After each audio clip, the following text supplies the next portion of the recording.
All right, joining us now here on In the Circle. Great to have her back on the show. We haven't had her in a couple of years, but she's always been one of the most decorated players in the history of softball. Of course, two-time National Player of the Year winner in college softball, a national champion, four-time All-American, three-time Pac-12 Player of the Year, gold medalist, World Championships, silver medalist in the Olympics. Now volunteer assistant coach at San Diego State.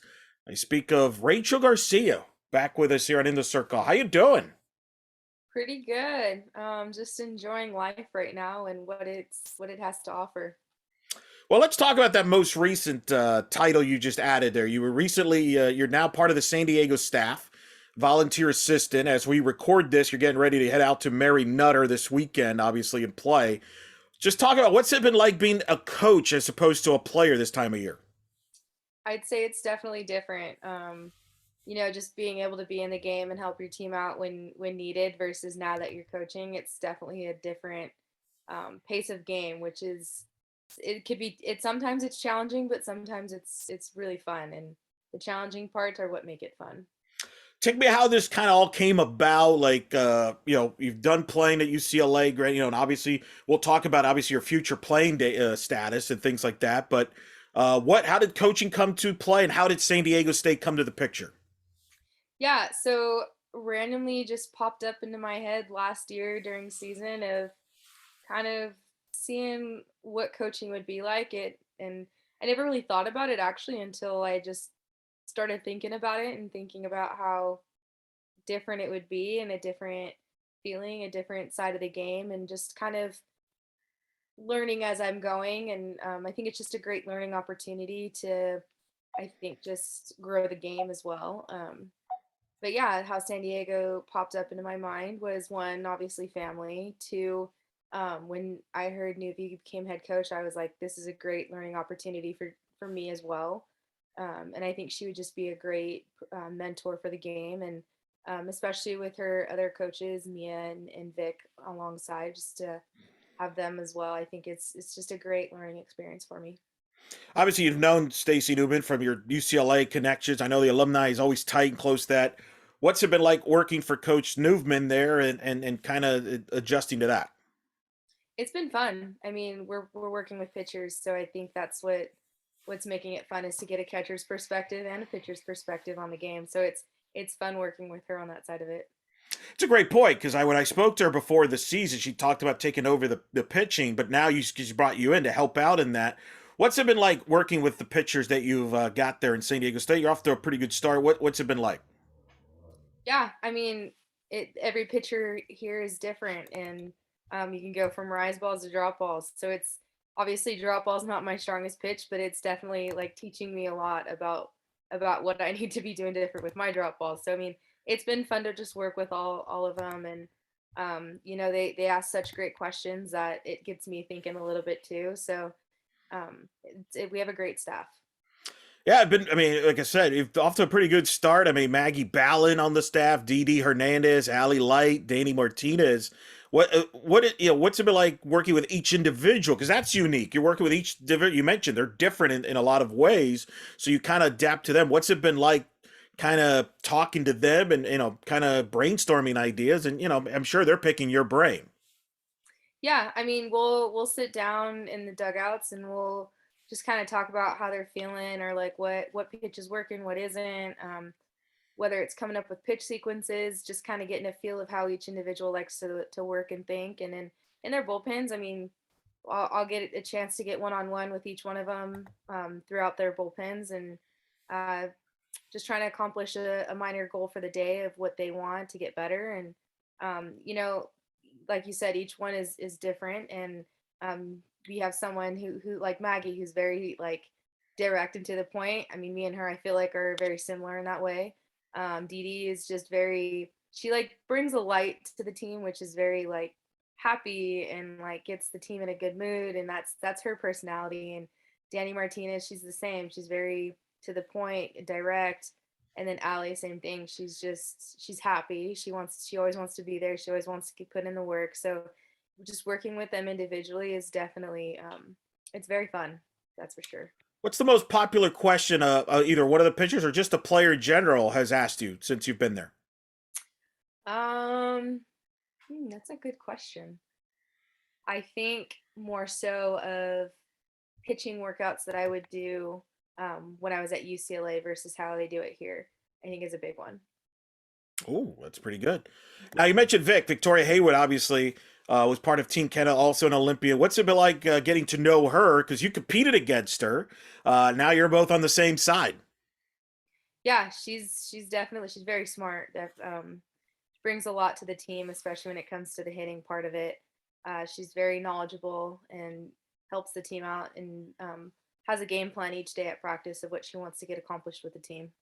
It's a pretty competitive staff there. A lot of medals between all of you there in that staff, and I would imagine. I mean, what's that like? I mean, all of you have had success at the highest level in some capacity, and now you're kind of like joining forces here, which is kind of fun to see from the outside.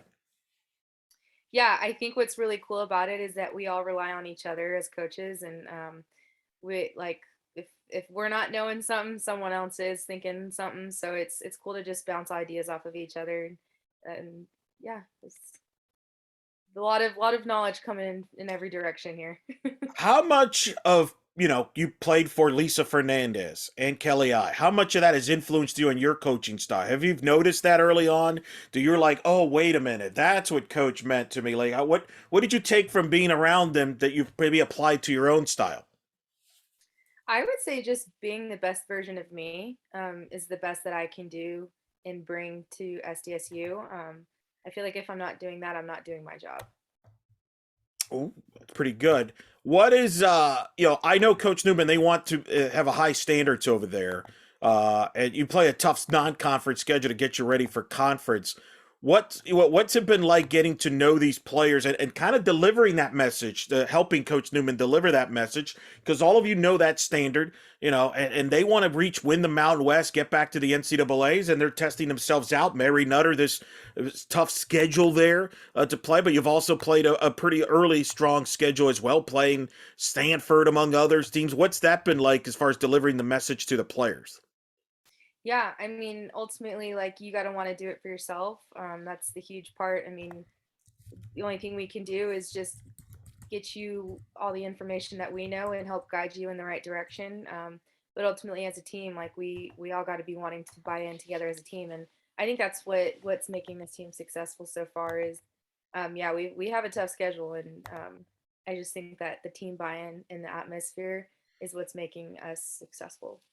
But now let's make it clear, you're not done playing. No. Just let's update the fans that may not be aware about that status. How are you doing? How are you doing health wise? And talk about your playing status. I know you signed with Athletes Unlimited, so just tell us a little bit for those that follow you what kind of your playing status is, because many of you haven't seen you play obviously since the Olympics. Yeah, so I mean, after the Olympics, I felt like just personally needed a little break. Been going at it for what 7 years now, 6 years now without a break. So I feel like it was time to just take a little time for me and kind of just get a little rehab in, get my body 100% back to 100%. And I mean, being able to train here at SDSU has also been helpful. So I've been able to use the facilities, the weight room, uh, just to help me with my everyday life and to get prepared for this summer to play in Athletes Unlimited. Take me through that decision that I want to play for Athletes Unlimited. Was that take me through that process? I'm sure you've watched them. That probably encouraged you a little bit. But just what was it about Athletes Limited that kind of drove it? Because I'm sure you had a lot of options. You could have gone in a lot of different directions. You chose Athletes Unlimited. Talk about that decision making process. Well, one was family, and with the new and especially with the new addition to the new season coming in, I think that was also kind of like a deciding factor that I wanted to be a part of it, and I want my family to come out and watch me play. Will you be healthy in time? Are you on track to be ready to go when that gets going? Yep. That's pretty good. That's 100%. exciting news because I don't know if people are aware. I mean, you've battled so many injuries throughout your career. Even your last season, you dealt with an injury that you missed time. And I talked to Coach I about that at many times and talked about how, you had to dealt with so much adversity throughout your career that people on the outside don't understand. Like, just talk about all that, all the injuries you've gone through, and how good it feels to kind of take a deep breath and, be 100% healthy.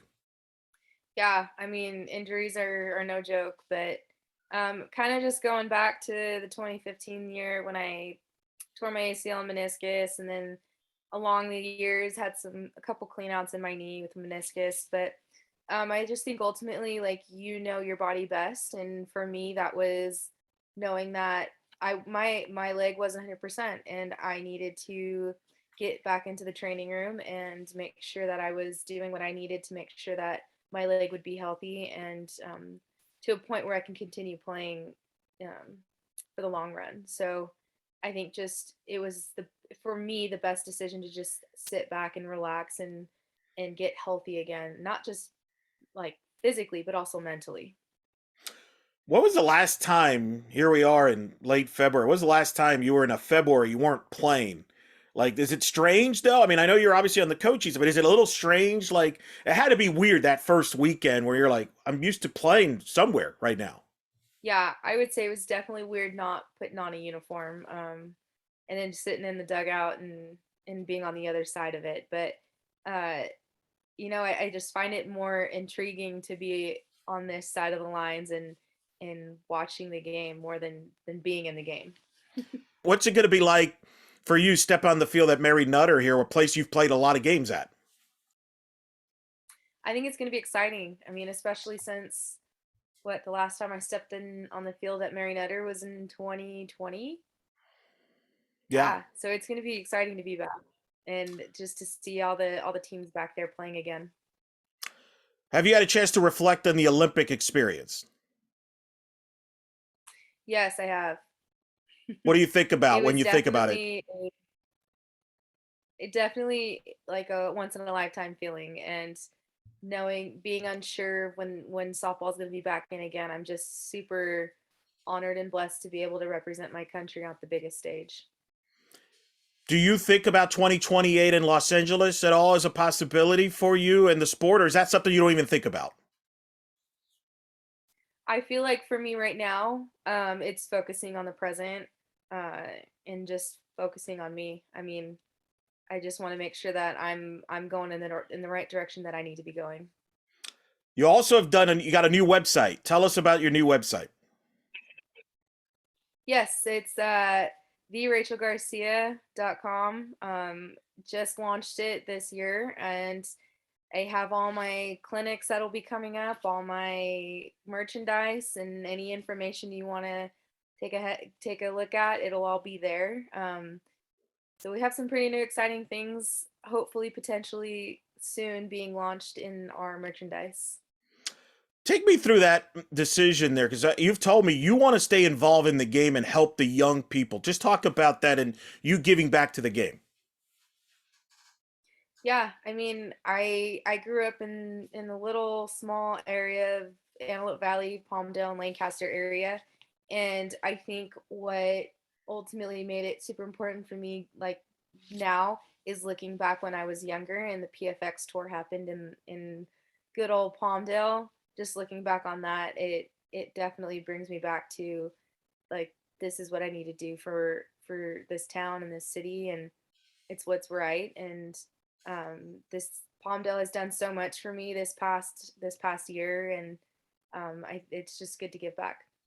What's it like to have a lot of fans, especially young girls, come up to you and say that they're a fan of yours? Because I've seen you at the World Series. People like try to get your autographs and things like that. And even when what's that like? Do you sense that you're kind of a role model to some of these young ladies? I would hope I'm a role model. I just think I want to encourage young girls to stay active as long as they can, because um, I think sports it's fun and you make your lifelong friends through it, and just to be active.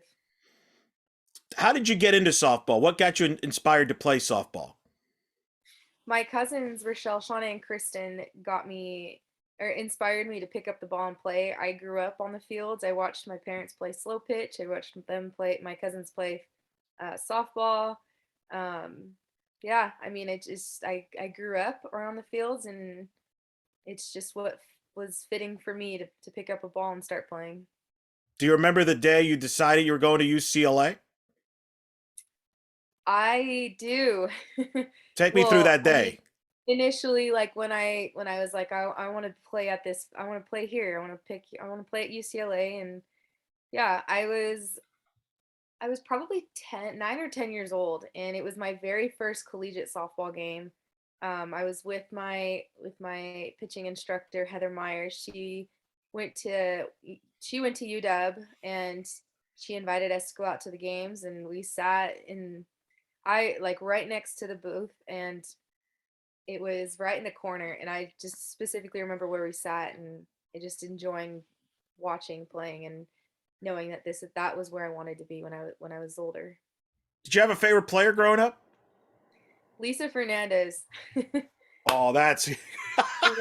Loved that she was a hitting pitcher. Did you tell her that? Yes, of course. What was her reaction when you told her that? She was very excited and pumped because I mean Lisa brings so much passion to the sport, and even just playing for her, she always brought the best out of you. What's the biggest thing you learned from her, either on the field or off the field, being a coach, being coached by her? Being the best version of you. I mean, if you're not on the field having fun, it's why play it? That's You got to have fun while you're playing. And boy, you did. And you took the program back to the Women's College World Series in 18, and then 19, obviously the special year. I'll never forget the walk-off homer you hit against Washington to get to the championship series. It's ironic with your pitching coach being a UW. What is that? Where does that moment rank for you? That moment, because that everybody exploded on social media when you hit that walk-off homer and sent them against Washington to go to the national championship. Take me through that. I would say that moment has to be like top 2 for me. There was I mean, obviously 2019 was a season of adversity for me. I lost my grandpa that year, and that was the toughest thing that I've ever gone through, I feel like. He was just an inspiration in my life, and he brought out a lot of laughter in our family, and he was just a fun guy to be around. And but I just remember, like, in that moment, it felt like there was just like a hand on my shoulder, like guiding us through that tough game and getting us to the World Series, the championship of the World Series. So that's what it felt like. Wow, that's pretty special. I didn't know that. That had to be a special moment in so many ways. You felt like you were playing for, somebody was watching over you. What on that day? Yes. And then, of course, you get that national title. You beat Oklahoma, great team, and bring that national title back to UCLA. First time since 2010, which that's a big deal there. What was that like when you all won it on the walk off and you realized you're going to be national champions? It was very emotional. Like it was just like it's a feeling that you can't really describe because it's like in the spur of the moment, like it's almost like you black out because you don't remember what had just happened. But I just remember the second Kinsley hit it, I was at the end of the dugout grabbing my teammate's hand, like, oh my gosh, we're sending her. Why are we sending her? That's all I could think about. And next thing you know, we're all charging the field, heading towards Jackie Prober. And the next thing you know, we start tailing over to Kinsley, Washington in the dog pile. And yeah, I just remember being in that dog pile, like we did it. Kinsley, like you did something special here, and now like we get to say that we're the World Series champs for the rest of our lives. And that was kind of capping off. You were in an amazing run at that point because you were doing your thing at UCLA, winning National Player of the Year awards, winning the Honda Award, which goes to, I mean, that's a special award. Coach I always brings up that award, how proud she was that you won that because not many softball people could win that award. But you were also part of Team USA at the time, and you helped them qualify for the Olympics in the World Championships. In fact, you hit a walk-off base hit, if I remember, to help that, right? I mean, that was another moment. I mean, what was that like going through that? Because your schedule was busy. You're with Team USA, and then you have UCLA, and of course, oh, by the way, you're a student. Yeah, it's being a student athlete is brutal. That's something nobody like warns you when you're going into college, is how tough the schedules will be. But being able to manage all of that, and on top of it, trying to be around family, missing those birthday parties, trying to make time for family. It's very hard, but when you have the support system behind you and supporting you through all of it, that's what's important. And I'm just very thankful that my friends and family were able to support me in all of it. I mean, going to Japan for a month, not seeing anybody, being that far from home, that's tough for me, but being able to just have that support system is what got me through all of it. That's right. You hit the walk off. Oh, was that the one that sent you to the gold medal game? Basically, was that what it? Right. That yes, that's what got us to the gold medal game. Which basically at that point you were going to get qualify for the Olympics, but you went ahead and hey, let's go ahead and just win the gold. Uh, Describe your experience in the international game. How much do you like it? You know, you obviously want to still kind of get back to that down the road, but what was that like? I mean, going through the World Championships and then obviously trying to make the Olympic team. I mean, and really getting to meet a lot of a lot of different people and playing all over the world. Yeah, I would say it gives you a lot of experiences, especially when you're playing with people that who have been in the game for so long. Just being able to learn from them as well, and um, yeah, I mean, it's just you're being surrounded by the best of the best in softball when you're at that level. What was it like to be on the same staff with Monica Abbott and Kat Osterman? Very awesome. I mean, they're such great teammates. They're such great people to go to, especially going through that Olympic year. Like you're like none of us knew what it was going to be like, but they've been through it. They know the grind that it takes to get there, and they were just a good support system there. And I would imagine you all had some in common. You probably picked a break because they were in your shoes, where there was a lot of attention on them, even when they were in college. And in some ways, they were the face of the sport, like you were. You've been the face of the sport. Was there any conversations about that? Maybe giving them, taking it, asking for advice on that because they've kind of gone through all the stuff that you're kind of going through.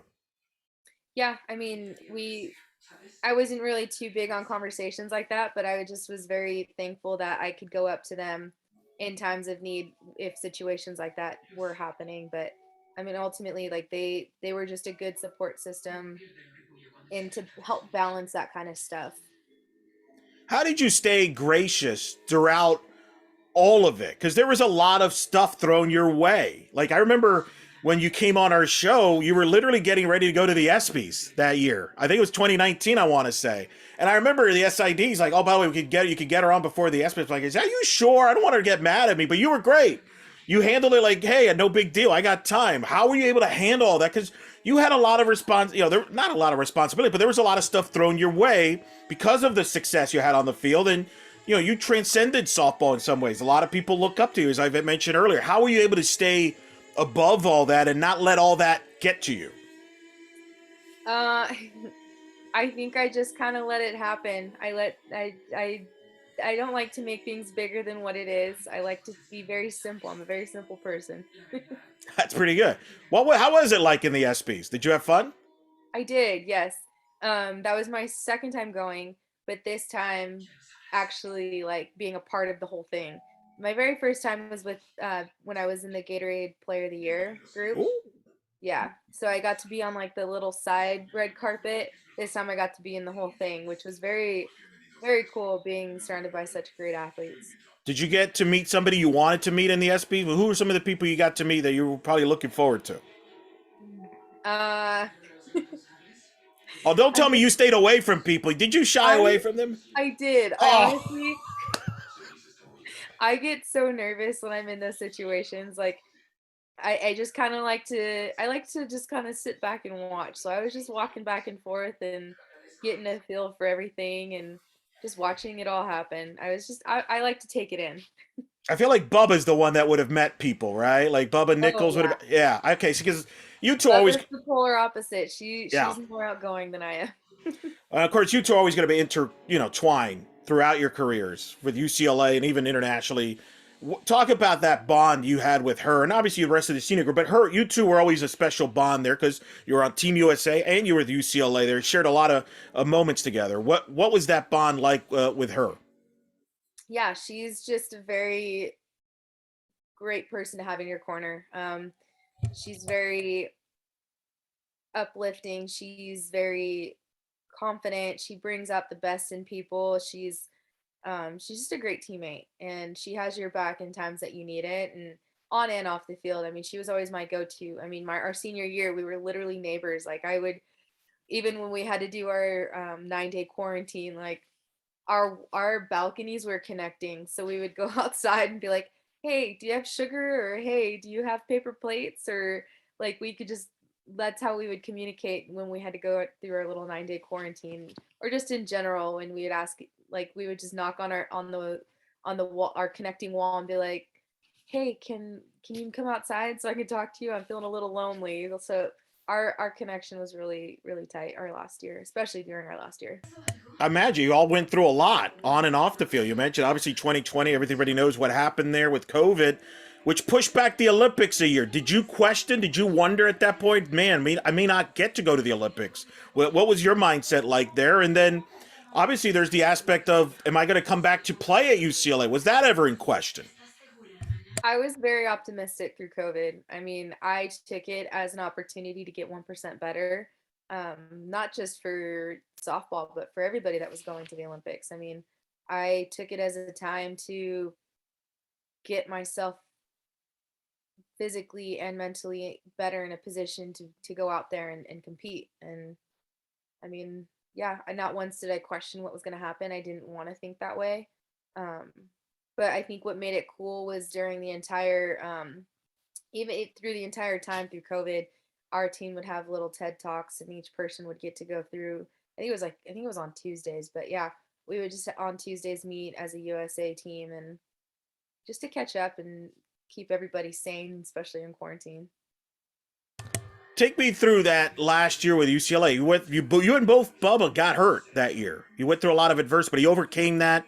Won the regional, beat Virginia Tech, got back to the World Series, won another Pac-12 title, even with all that adversity.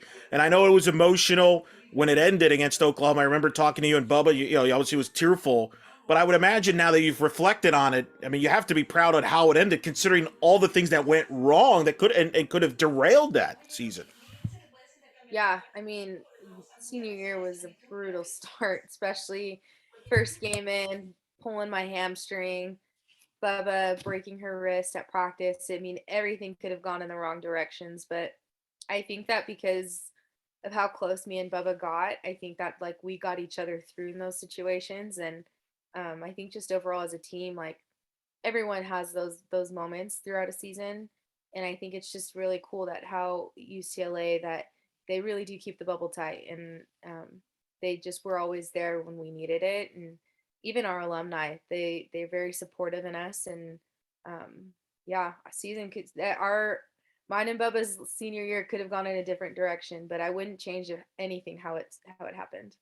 When I remember Coach, they said they were more concerned about you and Bubba as far as the Olympics. If you made it back, great, but more importantly, to get you back healthy for the Olympics. I mean, that had to mean a lot to you that you've got coaches that have your best interest in you. It wasn't like, hey, we need you right away on the field. They were worried about your long term. That had to also make you feel good that you weren't, maybe because you probably were stressed out at that point. You're probably thinking a lot of things, and here these people are saying, no, we're going to make sure you get to accomplish all your goals and get you back. Oh yeah, even when I was getting cleared through my little hammy pull, like little bits and pieces, I'm like, no, I'm ready, and they'd be like, no, we're gonna still tone it down. I'm like, no, I'm ready. Like, let's go. I'm ready to get out there. I hated it. I hated like going through all those injuries and having to sit out, but yeah, I mean, it's great to have people in your corner who care for the best of you, the best. Take me through that last game against Virginia Tech, which your last game at UCLA is a Bruin. What was that like? I mean, coach, people have said you're like this modern era Lisa Fernandez. You're in that conversation among the goats of the greats in UCLA softball history, and you got to play your last home game, and that was emotional because I remember Bubba Nichols got into the lineup, which nobody knew at the time. So that was kind of big deal too. And I remember you all were pretty fired up when she got in. Like, what was that like to end your home career like that? Coming from behind, beating Virginia Tech after dropping the first game, and having Bubba back in the lineup at the end there. Yeah, I mean, it's emotional to think about that was our last game, but I just think that what ultimately was the most exciting part about it was Bubba coming back from that injury and being prepared to get in there. And on top of it, gets on base, has the best at bat after a couple months off, and has the best at bat of her life, and gets on and executes what she needs to get done on the field. So I think that was the highlighting part about that entire weekend. Obviously, Oklahoma City that last time around. What does that place mean to you? Because I mean, you made a lot of history there, got to play there a lot. I know it didn't end like you would have liked, but I mean, you had a heck of a send off there. It was an emotional moment. But what does OKC mean to you? Yeah, I mean OKC is, I mean, if you're gonna end your season, that's the best place to end it. And I mean, obviously, it's not the way I wanted to end my season, but um, I'm just glad that we were able to get our team back there again. And um, I mean, yeah, it's just it sucks to not win it senior season, but like I said, if you're gonna end a season, end it there. And leave an incredible legacy. What do you want people to say about you 5, 10 years ago from now? 5, 10 years from now, let's say you're at a Bruin bubble reunion of sorts, and your name pops up on campus. What do you want people to say about you? Ooh, that's a good question. That I was probably like in the Bruin bubble, that like people who know me, who know like really know me, that I was probably the coolest person, most coolest, chillest person on and off the field. That I never took the game too seriously. I wanted to always have fun. I always in the worst moments, I was always cracking the jokes. I mean, you can ask Bree Perez and Kinsley Washington in the 2019 season when Shea Knighton hit the home run off of me in the championship game to tie it up. I literally turned to Bree Perez and Kinsley Washington. I was like, you know what? Hashtag Toad. It happens. Like laughing about it. And but yeah, I was the one that wanted to keep things light on the field. Do you hear the Bruin bubble when they're yelling? Like Jen Schroeder in particular, I'm asking about it. Do you hear her yelling from the stands there in the World Oh, Series? for sure. Especially in the sea of red that you get your little Bruin corner. I don't know what it is, but they're like our Bruin section, I feel like is the loudest on the in that entire stadium. Are you amazed how she keeps her voice for all those games? I mean, it kind of blows me away. Oh yeah. It's amazing. Like we interviewed her when you won the national title. She was on the field, and she still had barely a voice, but she still was fired up and had a voice. I'm like, you just yelled for like three. How do you do? Anyway. But that shows the support, right? As a family, that tradition that you all have, and that had to help you as a players out, right? Having having knowing that he had that support. Oh yeah. I think it's just phenomenal what our alumni do for us. I mean, travel all the way out there. Nobody asks them to, but they travel all the way out there to watch us play, cheer us on, and just support us because they know especially when we're at the World Series, we're still in school. We're going through finals. So we're not only stressed about playing, but we're stressed about passing class. So I think that's what makes it more special is that you have that alumni to support us through both of those things. How often do you check the UCLA score while you right now? Have you did you take a peek while they were in Clearwater? I mean, do you stay away? How does that work? Because Oh, obviously you got friends there still.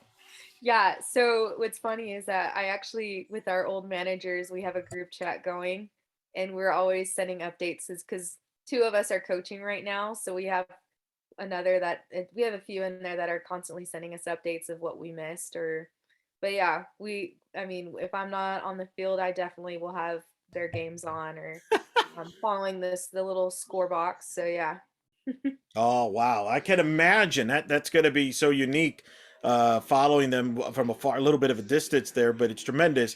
Now you're going to be playing for Athletes Unlimited this year. I'm wondering, is there a part of you that's excited to be saying, "Hey, I'm still young and I'm actually going to be healthy. There's still the best of me still to come," right? I bet you there's some curiosity in yourself that, hey, there's some things I can maybe do here that maybe I haven't been able to do in the past because I've been kind of dealing with some injuries here, and now I'm going to be fully fresh here come Athletes Unlimited season. Yeah, I mean, rookie year, let's get after it. I'm excited. Definitely a little fuel to the fire there, knowing that it's my first time on first year, first season getting out there. How much have you been picking Victoria Haywood's brain about the scoring system and everything, how it works over there? Actually have not done any of that yet. Oh, I'm waiting for it.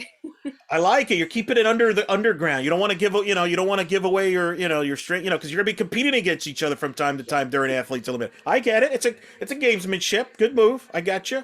But you watched it. You got to be excited with the scoring system. Alicia Ocasio just won the most recent one, two-way player. That's enticing. I would imagine you're going to do the same, being a two-way player while you're there. Yep, I hope that's my plan is to be a two-way player.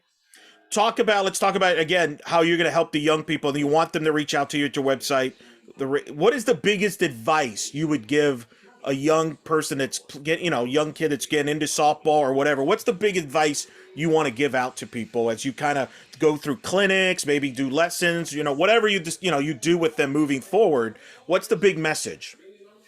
I would say just enjoy it. I mean, no one says it's going to be easy. It's going to be very, very hard, especially if you continue to play beyond rec league travel ball. It's going to be the hardest but most fun time of your life, and you're going to make your best friends playing the sport. I mean, I still talk to my old travel ball teammates, and on top of it, just enjoy it. I mean, you play softball for such a short period of your time that it's going to be so much fun just enjoying what you're doing. Is there anything about the sport you would change, either at the college level, at the travel level, international? I mean, you've played it all. So I'm kind of curious, as somebody has gone through the experience, is there something you think the sport should do to help the future generation? I would say I mean, being able to get the younger generation out more. I mean, I feel like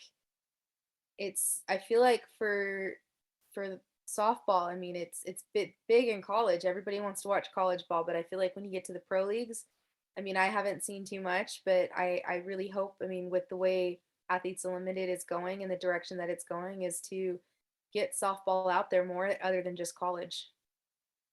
No doubt, playing against the best in competition there. Uh, when you see name, image, and likeness, are you like, man, why wasn't that here when I was playing there? Or is it like Just just a time missed thing? it. You just missed it. Just missed it. I mean, I think it's going to be interesting for sure to see what happens with that. I mean, I'm not a part of it, but I'm wishing all the athletes success in what's thrown at them, and that they have the mentorship that they're making the right decisions. All right, tell the audience one more time about your website and what they could expect if when they go to your website, they're going to keep track of you because you're busy coaching. So you may not, maybe not be on social media as often, rightfully so. You're busy, but at the same time, people could get updates on your website. Tell them about your site, what they can expect. Yeah, so my website is www.therachelgarcia.com. I've got all my camps clinics on there.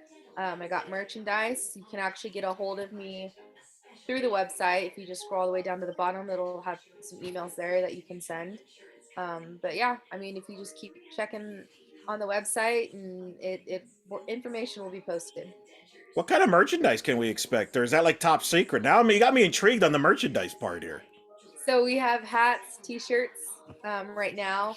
I think we're going to release a few more things on there, but I'm not gonna say yet. Oh, very good. Now you got me intrigued. See now, because I purchased the Cat Osterman Athletes Unlimited shirt last season because I knew it was her last year. So I'm a gear collector. So this now you've got me peaked here. Now I'm gonna have to check all the time. And again, that's the best place for people to keep up with you. And you would recommend people to go there, especially there with the camps and the clinics and the schedules will be updated. That's the place to go. Yep. If you want to get a hold of me, just get onto that website. Well, we're glad to spread that word around. I think that's awesome, and I'm glad you're kind of keeping that that communication that open with your fans. I know that's very important to you, and I appreciate you taking the time. I know it's a busy time as you're a coach, life as a coach now, but I'm so glad you're still part of the sport as a player still. We're going to see you this summer at Athletes Unlimited, and of course, as a coach at San Diego State. Good luck the rest of the year, and we'll definitely talk to you probably as you get going back on playing. But thanks again for joining us and doing this. We always enjoy talking to you. Thank you.